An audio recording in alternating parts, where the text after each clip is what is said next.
But we begin tonight with a blast from Donald Trump's past. Hope Hicks, the former Greenwich, Connecticut model turned White House advisor.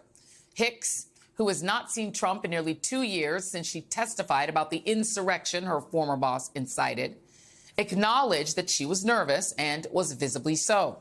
And for good reason. It's the first time the outside world got a window into her and Trump's intimate working relationship. She, as the campaign press secretary, was a key player in the 2016 Trump campaign and eventual administration. Unlike Rona Graff, Trump's personal secretary, who testified last week, Hope Hicks paid for her own lawyers, which might explain why she seemed free to detail at great length the inner workings of the 2016 campaign. Who had access to Trump? What kind of micromanager Trump was? And what was happening in the final months that could possibly motivate the campaign to hide any salacious stories about Trump cheating on his third wife while she was pregnant?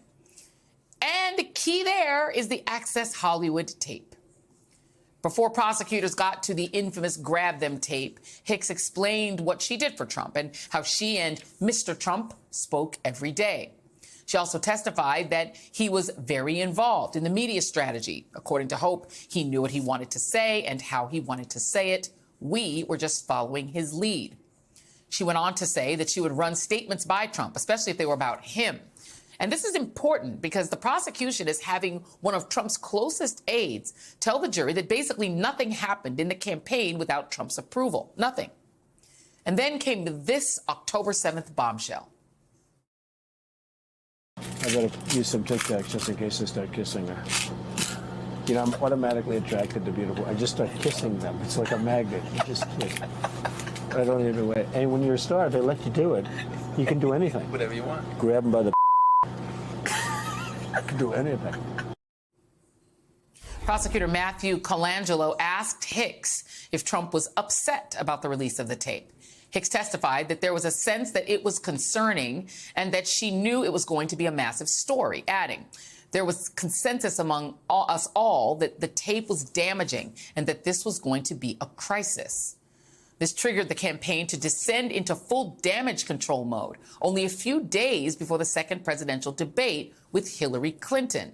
The situation escalated when weeks later, the Wall Street Journal reached out to the campaign about an article they were publishing about a payment to an alleged mistress, Karen McDougal, and a casual fling, Stormy Daniels.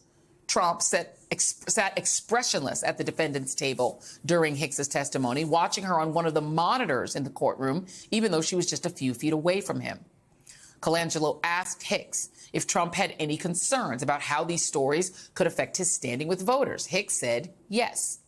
He asked her what the response to the Wall Street Journal article was, and she testified that Trump saw it as an issue for the campaign, telling Colangelo, quote, Trump was concerned about the story. He was concerned about how it would be viewed by his wife, and he wanted me to make sure the newspapers weren't delivered to their residence that morning.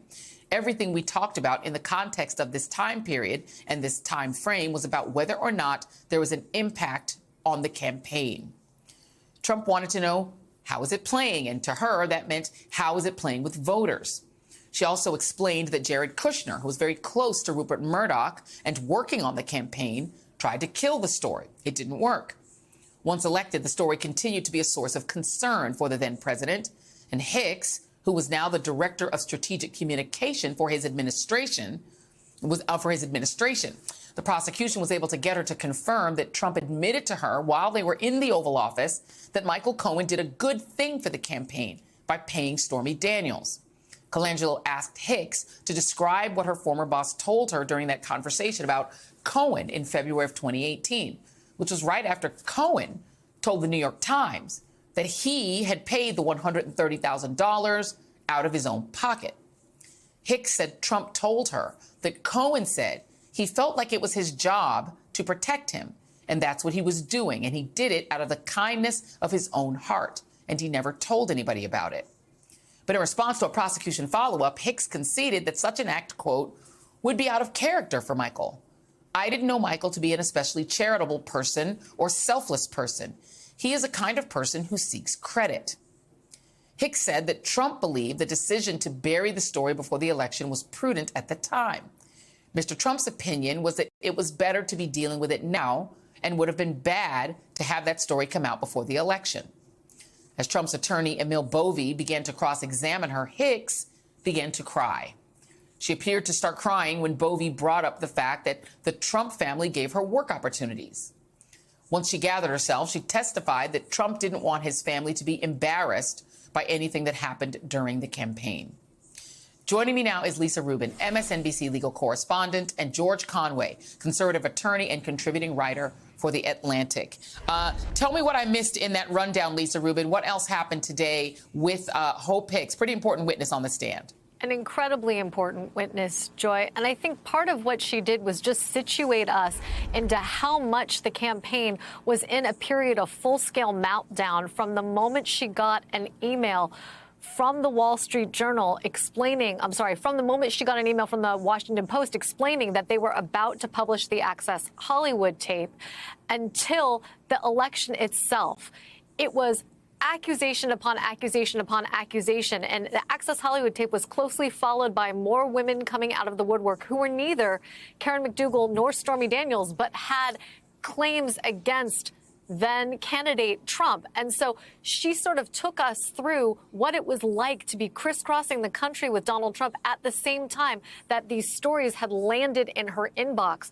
When the Washington Post first contacted her about Access Hollywood, she said she was in her Trump Tower office, immediately went upstairs to the 25th floor, that's the executive floor there, where Donald Trump was preparing for his debate with Hillary Clinton, surrounded by the senior leadership of the campaign. And similarly, when the Wall Street Journal notified her about the Stormy Daniels and Karen McDougal story that came out on November 4th, where was she? She was on the tarmac in Ohio as Trump was about to go out and have a rally in an airplane hangar. So all of the stress of that period and how much Trump was fighting to preserve his standing with voters came out today through Hope Hicks. She was the campaign witness that we knew would come at some point during this trial, and also somebody who personally seemed to have been deceived by and disappointed by Donald Trump time and time again, which I think contributed to the breakdown we saw on the stand. George Conway, you know, having worked on a couple of campaigns in the press office, you get the calls come to you. So this is an interesting part of the testimony today. And she's asked, when did you first hear the name Karen McDougal? November 4, 2016. In what context? I received an inquiry from a reporter at the Wall Street Journal asking questions about her and the National Enquirer. Who's the reporter? She names her Michael Rothfeld. And had you ever heard of somebody named Stormy Daniels? She was mentioned in the same story on November 4. I heard it one other time before that. So she's getting this call as the top press flack, right, in the Trump campaign, which has got to freak her out. The date is significant. November 4, 2016 is 4 days before the election. So you now have a story coming out that would confirm a salacious story about Donald Trump's relationships with two women, one of whom was Stormy Daniels and one of whom was Karen McDougal. But in the context, as Lisa said, of all these other women backing up the Access Hollywood tape that came out in October 16, which she also had to deal with, right? And he's running against a woman in an election in which he is being portrayed as a misogynist. And he's been a misogynist even to the woman he's running against. That is context that's important, right? Because the timing is that the election was literally happening around the corner. You were in court today. What did you see? Well, I wasn't actually in court today. I was in court Tuesday. Okay. But I will say Gotcha. that, it was vitally important testimony. Because it shows what the motivation was. And there's always this talk every 4 years about, will there be an October surprise? You don't know what it is because it's a surprise. And here we already knew what it could be and and people were worried, like, will there be any more? Will any more come out? And it's just, as Hicks testified today, the initial release of the scandal, the initial trigger of the scandal, which was the Access Hollywood tape, basically produced 3 or 4 days of absolute nonstop coverage of Trump and women coming out to talk about him. And, it even eclipsed the news of a Category 4 or Category 5 hurricane or something. And it was, those were just remarkable times. And I cannot, it's impossible to imagine that the concern wasn't enormous at another story coming out, because his campaign seemed to be teetering on the edge after the Access Hollywood tape. Yeah, these are some of the tweets from Donald Trump in October 2016 after the Access Hollywood tape. But people may forget, everything about Trump is in a memory hole. I think people just don't remember any of it. Here were some of his tweets. The very foul-mouthed Senator John McCain begged for my support during his primary. He won, then he dropped me over locker room remarks. Remember, they're talking locker room talk. Nothing ever happened with any of these women. Totally made up nonsense to the election, election interference. Polls closed, but you can believe I lost large numbers of women voters based on made-up events that never happened. Media rigging election. Can't believe these totally phony stories. Republican reactions, roll call. Paul Ryan was sickened. Mitch McConnell called the remarks repugnant. Politico, Mitt Romney, Trump's comments demean our wives and daughters and corrupt America's face to the world. Politico, RNC chair Reince Priebus condemns Trump. No woman should ever be described in these terms and talked about in this manner ever. 3 dozen Republicans have now called for Trump to drop out. Lisa Rubin. So the urgency of this, I think, is important because we're not talking about Donald Trump in a vacuum. And all the stuff about worrying about his wife feels like it's overwhelmed by this. Was that brought up in court today? Just the scramble that was happening in that final week? Absolutely was brought up in court. And Joy, I want to say something about the concern about the family versus the concern about the campaign, because I don't think it's an either or. It can be a both and, so long as prosecutors convince the jury that the preeminent point of concern for Donald Trump was the campaign first and then the effect on his family. And I don't think Hope Hicks took away from that. When she said that Trump, for example, the night of November 4th, as they're driving back, says to her, I want to make sure the Wall Street Journal doesn't show up on my doorstep tomorrow. That doesn't undermine the fact that his concern was first and foremost the campaign, as demonstrated by that conversation they have in March of 2018, when he tries to spin her on Michael Cohen's own coming forward in the New York Times and says, Michael Cohen did this because he really wanted to protect me against false accusations. He did this out of the goodness of his heart, which she said she knew at the time was just not true. It didn't ring true to her own experience.